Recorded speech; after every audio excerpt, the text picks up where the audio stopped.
Merci, Monsieur le Président. Je veux dire merci en avant à la citoyenne de Jean Labert qui m'a élu pour représenter dans cette chambre.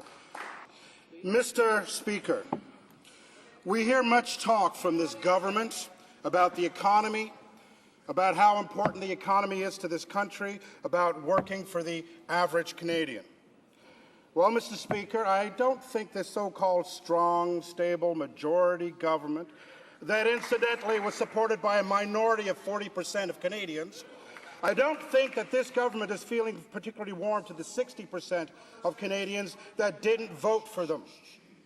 In fact, I would venture that even the 40% that did were not voting to have their established right to grow and to build their own self-worth and value through the accepted and democratic process of collective bargaining. I don't think even they were voting to have their rights stripped away from them.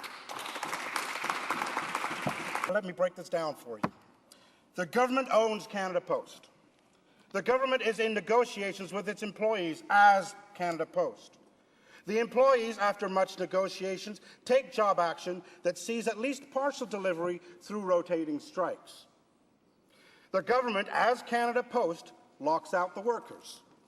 The government, as itself, tables back to work legislation that, in addition to eroding the process of collective bargaining, also further intrudes in that process by imposing its own views on what these workers should be paid, totally disregarding the agreements already made. Does this government truly not feel any responsibility to the 60% of Canadians that did not vote for them? This government speaks about democracy, but then proceeds to deny democratic process of contract negotiations because it doesn't like how it's going. This government says it is looking out for the greater interest of Canadians, but then attacks those Canadians they say they are protecting. And in case it's unclear, postal workers are Canadians too. I wonder what kind of Canada can be built when workers' rights are disrespected.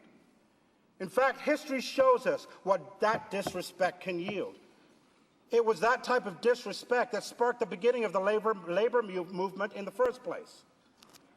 Is this lockout an inconvenience? Yes, it is. And please, let us remember that it is a lockout, not a strike. But then again, I can see why this government might be confused. But dare I say that there are many Canadians who would accept some inconvenience in order to protect the rights that so many Canadians fought and died for.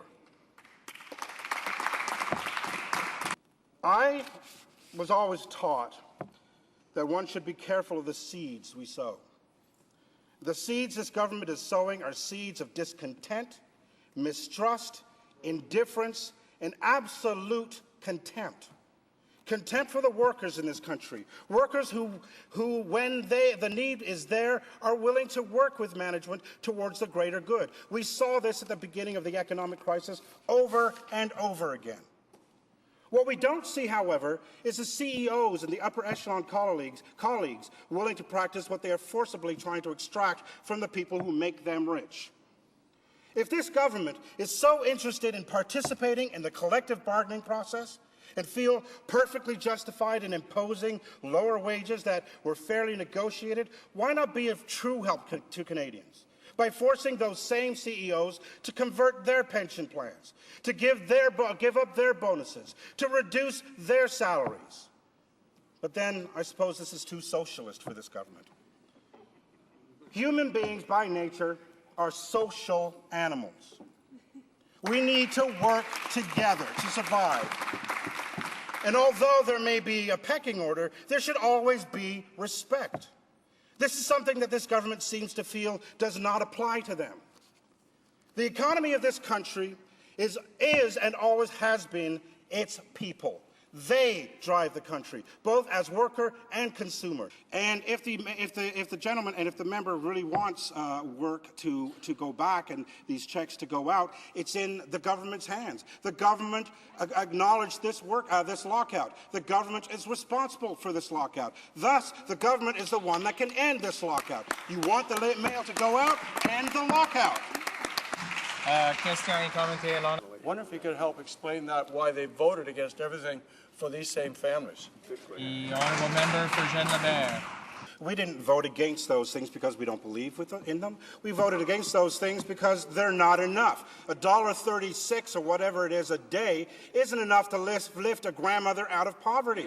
It isn't enough. So if you really care about seniors, then give them the money that they need to lift themselves into some sort of dignity. So please, don't twist words. Thank you.